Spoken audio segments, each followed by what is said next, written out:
성경 봉독합니다. 지금은 왕의 나라가 길지 못할 것이라. 여호와께서 왕에게 명령하신 바를 왕이 지키지 아니하였으므로 여호와께서 그의 마음에 맞는 사람을 구하여 여호와께서 그를 그의 백성의 지도자로 삼으셨느니라 하고 패하시고 다윗을 왕으로 세우시고 정언하여 이르시되 내가 이새의 아들 다윗을 만나니 내 마음에 맞는 사람이라 내 뜻을 다 이루리라 하시더니 너희 안에 이 마음을 품어라. 곧 그리스도 예수의 마음이니 그는 근본 하나님의 본체시나 하나님과 동등됨을 취할 것으로 여기지 아니하시고 오히려 자기를 비워 종의 형체를 가지사 사람들과 같이 되셨고 사람의 모양으로 나타나사 자기를 낮추시고 죽기까지 복종하셨으니 곧 십자가에 죽으심이라. 아멘. 네, 제일 처음에 읽은 건 사무엘상 13장 14절의 말씀이고 두 번째 읽은 건 사도행전 13장 22절의 말씀이고 세 번째 읽은 거는 빌립보서 2장 5절에서 8절의 말씀입니다. 어디에 있는지 말씀을 안 하시고 그냥 읽으셔서 제가 소개해 드렸습니다. 추석 잘 보내셨죠? 네. 저도 추석을 잘 보냈는데 제 마음을 사로잡았던 사람이 있었습니다. 조용필입니다. 조용필 가수가 KBS에서 광복 80주년 대기획으로 조용필의 공연이 이거 원래 9월 6일 날 서울 고척 스카이돔에서 했던 공연을 이번에 그 KBS에서 80주년 특집으로 이번에 추석 주간 시작할 때 텔레비전을 통해서 보여줬습니다. 너무 감동적이더라고요. 어떻게 좀 보셨어요? 조용필은 저만 좋아하나 보군요. 저희 조용필을 좋아합니다. 왜냐면 제가 조용필 세대거든요. 그래서 뭐 고추잠자리 부터 시작해서 창밖의 여자 이런 거 지금은 유행가를 잘 모르지만 요즘 나오는 유행가는 불러본 적이 없으니까 이때는 제가 다 20대였기 때문에 창밖에 서면 이렇게 노래가 나오고 이러면 다 너무 아름다운 가사 말이에요. 그래가지고 마음에 많이 담아둬서 지금도 부르라면 어떤 노래는 조용필의 노래를 하나 정도는 부를 수 있습니다. 님 주신 밤에 씨 뿌렸네 이러면서 옛날에 여러 번 불렀던 기억이 좀 납니다. 감동적이었던 것은 텔레비전 보신 분은 알겠지만 많은 어르신들이 왔어요. 70대, 80대, 60대, 특별히 또 젊은 세대들도 왔습니다. 손자, 손녀들과 함께 응원복을 막 흔들면서 막 춤도 추고 박수 치고 환호하고 이러는 것이 너무 인상적이었습니다. 왜 조용필이라는 가수가 위대하냐면 모든 세대의 사람들이 좋아하는 가수였기 때문입니다. 오늘날 우리가 K-팝 때문에 전 세계적으로 K-팝이 유행인데 사실 K-팝 하면 여러분이 알고 있는 사람이 누구예요? 우리가 방탄소년단 정도 알지 자세하게는 잘 몰라요. 어르신들은. 근데 젊은 세대들에게는 엄청 인기가 많거든요. 한마디로 오늘날 K-팝이 전 세계 많은 사람들에게 영향을 미쳐도 오늘날 한국적인 상황만 들여다봐도 나이 드신 분들에게는 이 K-팝의 노래, 방탄소년단의 노래를 따라보기가 쉽지 않습니다.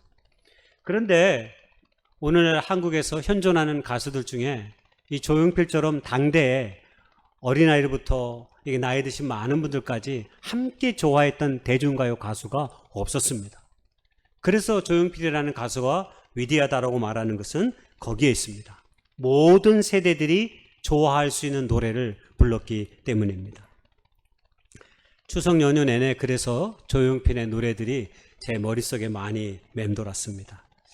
그래서 조용필 선생님 때문에 설교를 조금 바꿨습니다. 원래는 제가 설교를 좀 준비해 놓고 갔는데 이 조용필이라는 가수를 깊이 생각하면서 이렇게 모든 세대들에게 사랑을 받는 성경의 인물은 누가 있을까?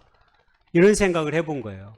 한 가수도 이렇게 많은 사람들에게 영향을 미치는데 하물며 하나님의 사람으로 이 땅에 와서 많은 사람들에게 영향을 끼친 사람이 누구일까? 그래서 제가 AI 인공지능에게 물어봤습니다. 성경의 인물 가운데 제가 이렇게 질문했어요. 가장 사람들이 잘 알고 있고 교훈이 될 만한 신앙의 한 사람을 추천해줘 했더니 일본으로 떴습니다. 누가 떴을까요? 다윗이 떴습니다. 다윗. 그래서 다윗을 얘기하는 게 좋겠다라고 생각했습니다. 여러분, 다윗은 우리의 신앙의 거울과 같은 사람입니다. 예수님의 족보를 담은 마태복음 1장에 구약성경에 수많은 인물들이 나오는데 거기 예수님의 족보를 어떻게 시작하냐면 수많은 성경의 인물 가운데 두 사람을 언급하며 계보를 소개합니다.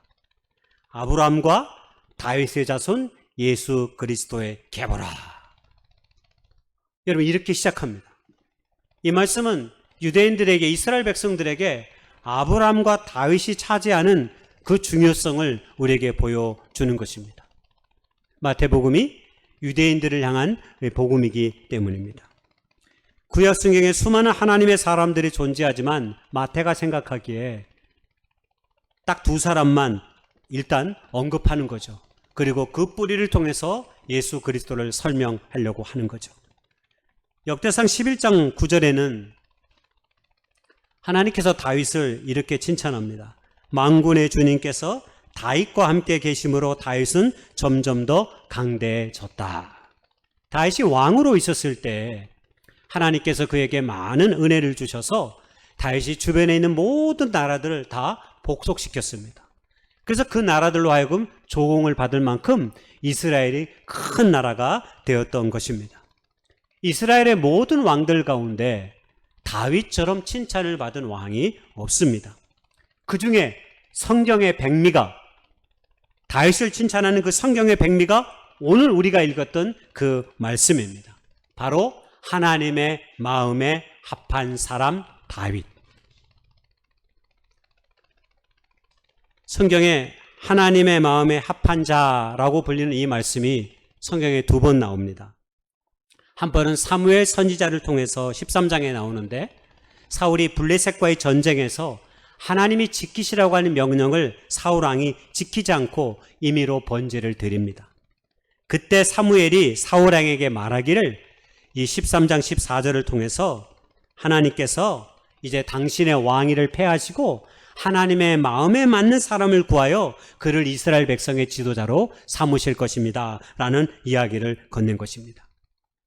그리고 사도행전에 나오는 이 말씀은 바울이 비시디아 안디옥에서 회당에서 복음을 전하다가 이 사울의 이야기를 소개하고 있는 것입니다.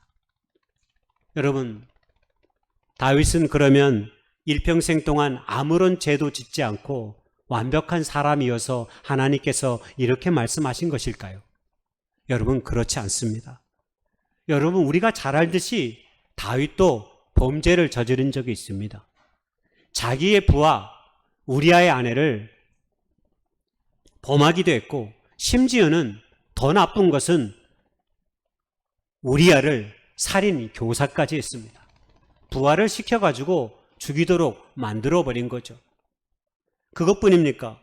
이스라엘의 왕이 되고 나서는 자기가 이룬 성취에 스스로 굉장히 감동했습니다. 주변의 나라들이 자기에게 많은 세금도 내고 조공을 바치니까 어깨가 으쓱해진 거죠. 그러니까 하나님이 하지 말라고 하는 하나의 일을 합니다. 그게 뭐였냐면 인구조사입니다. 인구조사를 통해서 한마디로 자신이 얼마나 크고 위대한 사람인지를 보여주려고 했던 것입니다. 말이 인구조사지 사실은 병력조사입니다. 흔히 나라들이 자기들의 힘을 자랑하기 위해서 항상 어떤 일을 합니까? 열병식을 합니다. 열병식. 우리도 국군의 날에 옛날에 이런 열병식들이 많았습니다. 북한에도 이런 열병식을 하고 중국 사람들도 하고 러시아도 하고 많은 나라들이 합니다. 왜 열병식을 할까요?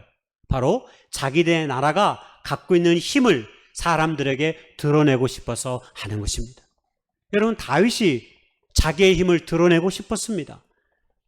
그랬더니 부하장수 요압이 안 됩니다. 죽은 하나님이 이거 싫어하십니다. 쓸데없는 소리 하지 말고 조사해 라고 명령을 내리자 하나님께서 노하셨습니다.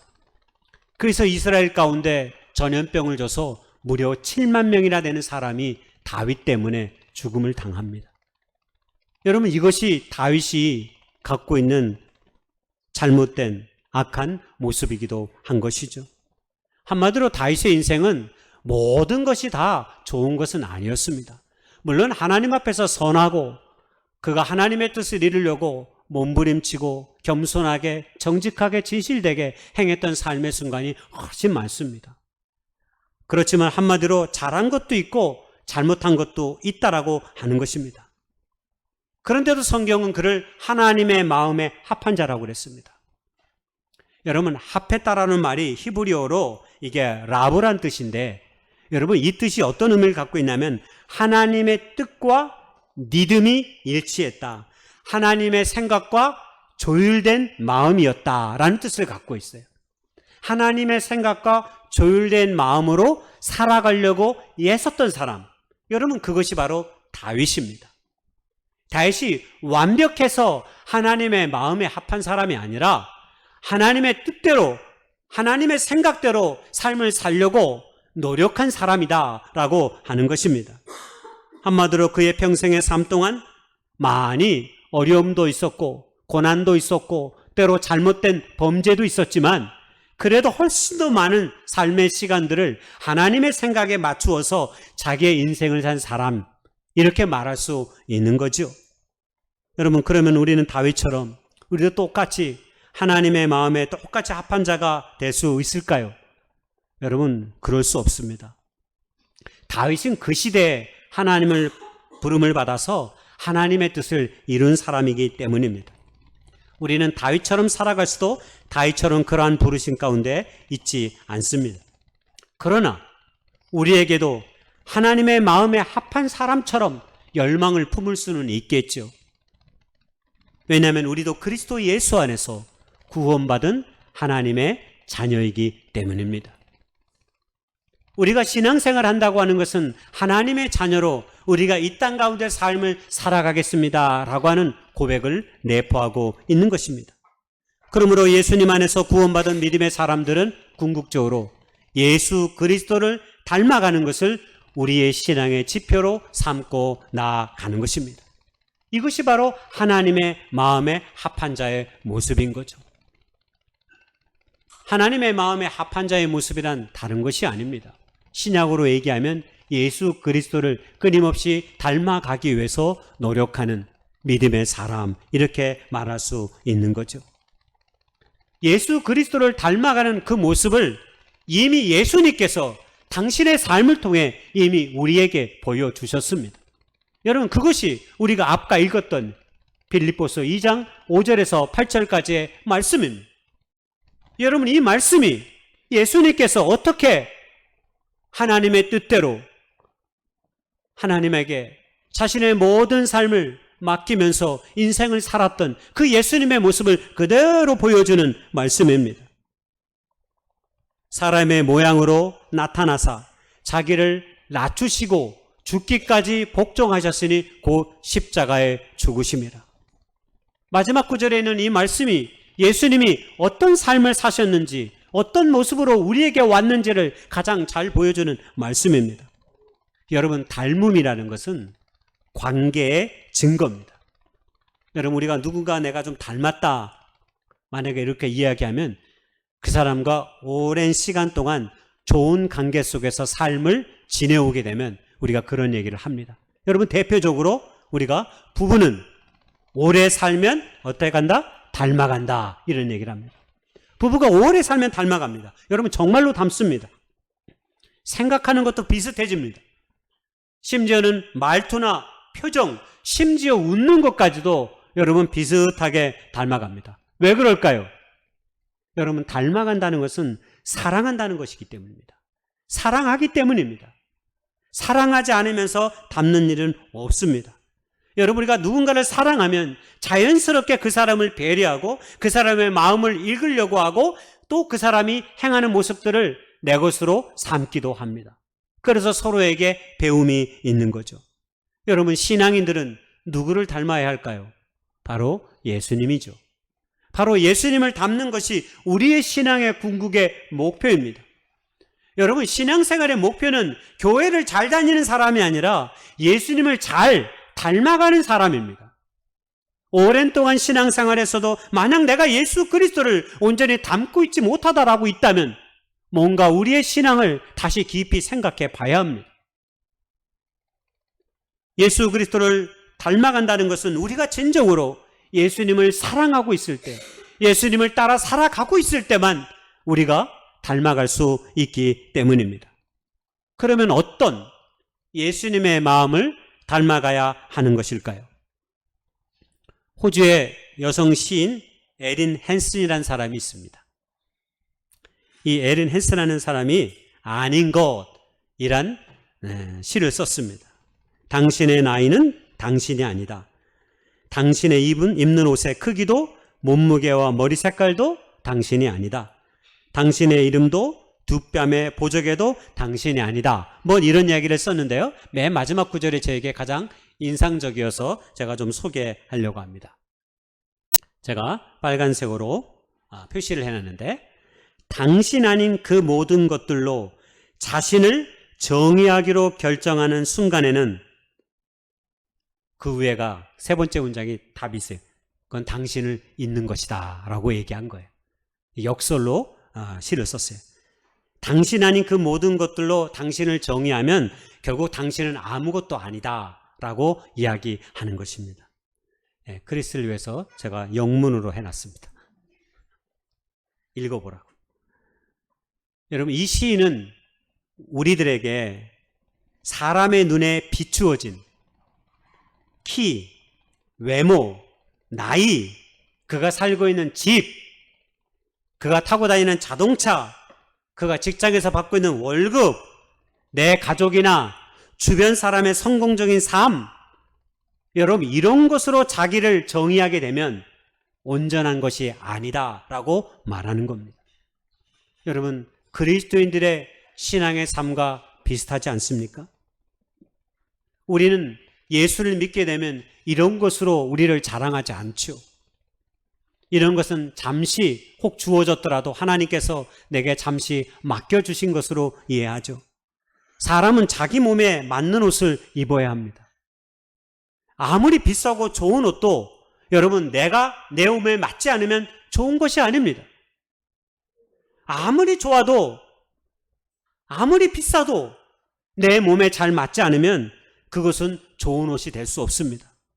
비싸다고, 이름 있다고 좋은 옷이 아닙니다. 우리가 흔히 핏이 좋아야 한다 이런 말 많이 합니다. 옷 입을 때. 여러분, 작든 크든 내 몸에 잘 맞은 옷이 최고로 좋은 옷입니다. 여러분, 우리의 삶의 자리도 마찬가지입니다. 내 자리가 아닌 것을 욕심내다가 무너지는 사람을 많이 봤습니다. 욕심을 부리며 찾아야했다가 감당하지 못하여 쫓겨나 버리는 것이죠. 오늘 성경에 주님께서는 우리를 구원하시기 위해 육신의 몸으로 오셨고 종으로 사셨으며 십자가에 죽으셨습니다 라고 하는 이 빌립보서 2장 5절의 이 말씀이 저에게 너무 감동적으로 읽혀졌습니다. 여러분, 복음을 저 한 문장으로 다 설명해도 모자람이 없습니다. 우리를 구원하시기 위해 육신의 몸으로 오셨고 종으로 사셨으며 십자가의 죽으심으로 당신의 뜻을 이루셨다라고 하는 것입니다. 여러분, 이것이 어쩌면 그리스도 예수 안에 있는 하나님의 사람들이 가져야 되는 삶의 모습 아닌가요? 저 예수님의 마음과 저 예수님의 삶을 한마디로 무엇으로 정의할 수 있을까요? 저는 그것을 오늘 내려놓음 이렇게 말씀드리고 싶습니다. 빌립보서 2장 7절에 이미 말씀하셨습니다. 그는 자기를 비워 종의 형체를 가지사 사람들과 같이 되셨고. 여러분, 자기를 비우는 것, 바로 그것이 내려놓음이죠. 하나님께서는 자기의 자리를 내버려 두시고 우리를 구원하시기에 육신의 몸으로 이 땅에 오셔서 십자가에 피 흘려 돌아가신 그 구속의 은혜를 우리에게 베풀어 주셨습니다. 우리가 이 사실을 안다면, 우리가 십자가에 달린 그 예수가 우리를 구원했다라고 하는 사실을 고백하며 산다면, 우리도 당연히 그 예수님의 십자가의 고난을 내 것으로 삼아야 하지 않겠습니까? 여러분, 그것이 바로 내려놓음입니다. 그래서 우리는 예수님을 묵상하면 묵상할수록 내려놓아질 수밖에 없는 거죠. 그런데 세상은 어떻습니까? 세상은 끊임없이 너의 것을 움켜줘 라고 말합니다. 너의 것을 차지해. 너의 것을 움켜줘. 네가 제일 중요해. 끊임없이 자기 개발서를 통해서 우리에게 그렇게 이야기합니다. 그러나 믿음의 사람들은 신앙의 생활을 하면 할수록 우리의 것을 움켜잡기 위해 신앙생활하는 것이 아니라 우리의 것을 하나라도 더 내려놓기 위해서 내가 무엇을 해야 하는가를 고민하며 삶을 사는 사람들인 거죠. 왜 그럴까요? 우리가 무엇인가를 내려놓는다는 것은 단순한 포기가 아닙니다. 그것은 포기가 아니라 하나님이 내 삶의 주인 되심을 인정하는 그런 믿음의 행위이기 때문입니다.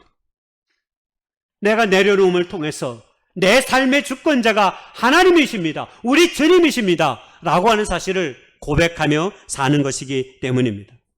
그래서 우리가 하나님을 사랑하면 사랑할수록, 주님을 사랑하면 사랑할수록 내가 가진 힘을 빼는 일에 우리가 마음을 씁니다. 여러분, 부모와 자녀가 싸우면 누가 이길까요? 거의 누가 이겨요? 자녀가 이깁니다. 왜 그럴까요? 부모가 힘이 있어서 까불지 마 그냥 한 대 때리고, 능력이 있어서 돈도 못 버니까 난 돈도 벌지만, 성격이 좋아서 그런 거 아닙니다. 부모가 능력이 많아서 돈이 많아서 성격이 좋아서가 아닙니다. 뭐 때문입니까? 부모가 자녀를 더 깊이 사랑하기 때문입니다. 사랑하기 때문에 지는 것입니다. 사랑하기 때문에 지는 것입니다. 사랑하면 굳이 내가 가진 힘으로 상대방을 이기려 하지 않게 됩니다. 근데 우리 안에 사랑이 부족하면 어떻게 돼요? 어떻게든 이겨먹으려고 그래요. 어떻게든 이겨먹으려고 그래요. 이기고 나면 속이 편안한 것 같죠? 안 그래요. 잠깐 편안하고 나머지 오랜 시간은 불편합니다. 지는 것이 편안하죠. 신앙은 자신의 힘을 빼고 하나님의 등에 기대어 사는 것입니다. 하나님의 등에 업혀 사는 것입니다. 여러분, 노아의 방주에 키가 없다는 것은 무슨 말입니까? 하나님만이 결코 우리의 모든 삶의 방향을 이끌어간다고 하는 사실을 가르쳐주기 위함이 아닙니까? 그 하나님에게 우리의 모든 것을 맡길 때 우리의 삶은 가장 안전하다고 하는 사실을 가르쳐주는 게 노아의 방주에 키가 없다는 사실 아닙니까? 여러분, 이 내려놓음을 가장 구체적으로 보여줄 수 있는 게 무엇입니까? 바로 종입니다. 종. 이 내려놓음을, 내 삶을 가장 구체적으로 보여주는 삶이 종입니다. 종. 여러분, 성경에 종에 관한 이야기가 많습니다. 왜냐하면 성경에 쓰여졌던 많은 시대가 이 신분제 사이였어요. 신분제 사이였어요. 주인과 노예로서의 삶이 명확했습니다. 여러분, 종은 욕심내는 자리가 아닙니다. 종은 자신이 가진 재능이나 힘을 마음대로 그냥 내쓰고 싶은 대로 쏟아내는 그런 자리가 아닙니다. 종은 그저 주인이 시키는 대로 하는 것입니다. 종은 자기 욕심이 아닌 주인의 마음에 합당하게 쓰임받을 때 좋은 종이라고 말할 수 있는 것입니다. 그런데 우리는 자주, 오늘 집사님도 기도했듯이, 우리가 자주 내가 내 삶의 주인이 되고 싶어 합니다. 그래서 자기 마음대로 하고 싶습니다. 그게 욕심입니다. 그게 욕망입니다. 하나님의 뜻이 어떤 것인지도 알면서도 내 욕심을 저버리지 못합니다. 내 욕망을 저버리지 못합니다. 내 욕심에 매어 사는 거죠. 그리고 우리가 또 그것을 좋아합니다. 우리의 욕심과 욕망을 부리는 이유가 무엇이겠습니까? 때로 사람들이 그 욕심을 칭찬하기 때문입니다. 그 욕심을 성공이라고 말해주기 때문입니다. 그러면 뭔가 내가 그럴듯한 삶인 것처럼 느껴지기 때문입니다. 여러분, 정녕 그런 것들이 하나님 보시기에 좋은 것입니까? 제가 예전에 한번 소개한 적이 있는데 오늘 좀 자세하게 소개하려고 이 책을 이야기를 좀 하려고 합니다. 마지막으로 강아지 송도와 고양이 신자 이야기입니다. 제가 예전에 한번 이야기한 적이 있습니다. 저자가 밥 쇼크린과 제럴드 로빈슨이라는 분인데, 목사님들인데, 이 책을 보면 제가 오늘 좀 자세하게 얘기했습니다. 지난번에는 간단하게 얘기했는데, 제스민이라는 강아지가 주인공이에요. 그리고 심바라는 고양이가 주인공입니다. 제스민이라는 강아지와 심바라는 고양이가 있습니다. 근데 제스민이라는 강아지와 심바라는 고양이가 너무 다릅니다.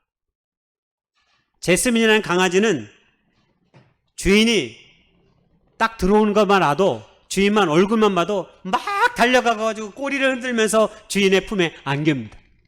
근데 심바라는 고양이는 주인이 딱 들어와도 본체 만체합니다. 그래서 주인이 가까이 가서 얼굴을 마주치면 그때서야 못 이기는 척 심바라는 고양이는 눈을 한번 살짝 쳐다봐 줍니다. 많은 사람들이 한결같이 동의하는 것은 강아지에게는 주인이 있지만 고양이에게는 부하직원이 있다, 이렇게 말합니다. 고양이는 이렇게 말합니다. 당신이 나를 이토록 기호해주고 먹여주고 보살펴주고 사랑해주는 것을 보니까 내가 당신의 주인인 것이 분명하지요. 근데 강아지는 이렇게 말합니다. 당신이 이토록 나를 기호해주고 먹여주고 보살펴주고 사랑해주는 것을 보니 당신이야말로 나의 진정한 주인입니다 라고 말한다는 것입니다. 여러분, 개와 고양이의 차이가 어디에 있습니까? 자기 중심이냐 주인 중심이냐, 그리고 또 누가 누구에게 순종하느냐에 달려있는 것을 우리에게 보여주죠. 심바라는 고양이는 모든 것이 자기 중심입니다. 주인은 나를 위해 존재합니다. 나를 위해. 내가 싫으면 그냥 그만입니다. 근데 개는, 제스민은 주인 중심입니다. 그래서 주인에게 기꺼이 순종하기를 원합니다. 그러나 고양이는 주인이 자기에게 순종하기 원합니다. 겉으로 보면 이 둘은 비슷합니다. 먹고 자고 눕는 거 거의 모든 부분에서 똑같이 출발합니다. 그래서 고백하는 것도 당신은 나를 길러주고 먹여주며 잠을 지어주고 나를 사랑해 주지요 라고 하는 것도 똑같습니다. 똑같은 찬양과 고백을 하죠. 그러나 마지막이 다릅니다. 개는 그래서 당신이 주인입니다 라고 끝이 나지만 고양이는 내가 주인입니다 라고 끝을 맺는다라는 것이죠. 강아리 성도와 고양이 신자 책 말미에 강아리 성도에 대한 용어 해설이 나옵니다. 용어 해설. 제가 몇 가지만 골라봤습니다. 강아지 성도의 하나님 인정하기 태도, 이게 제목입니다. 강아지 원래 제목이 강아지 성도의 하나님 인정하기 태도. 교회를 어떻게 생각하냐? 하나님이 자신의 영광을 드러내는 통로가 되기를 원하는 사람들로 구성되어 있는, 멤버가 되어 있는 것이 교회라는 거예요. 신앙은 하나님의 영광을 끝끝내 믿고 신뢰하는 것. 기도는 하나님으로 하여금 자신의 영광을 드러내도록 요청하는 일. 내 마음의 소원이 아니라 하나님의 마음을 시원케 하기 위해서 하나님의 영광을 드러내도록 하기 위해서 기도하는 것. 그래서 우리가 중보 기도를 많이 하는 이유가 거기에 있는 것이죠. 사역은 하나님이 당신에게 주신 은사와 재능을 통하여 그분께 영광을 돌릴 수 있는 기회를 갖는 것.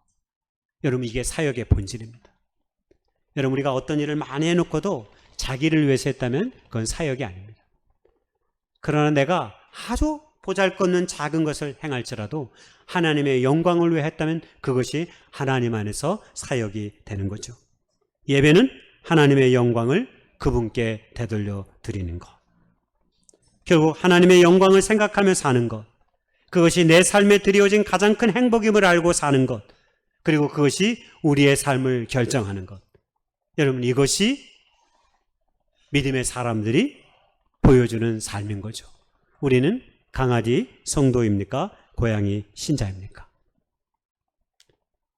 2025년 깊어가는 이 가을에 영적으로 하나님의 마음에 합한 자, 아니 그리스도 예수를 닮아가는 자로 저와 여러분이 더욱 발돋움할 수 있는 기회가 이 가을에 꼭 우리 안에 있었으면 좋겠습니다.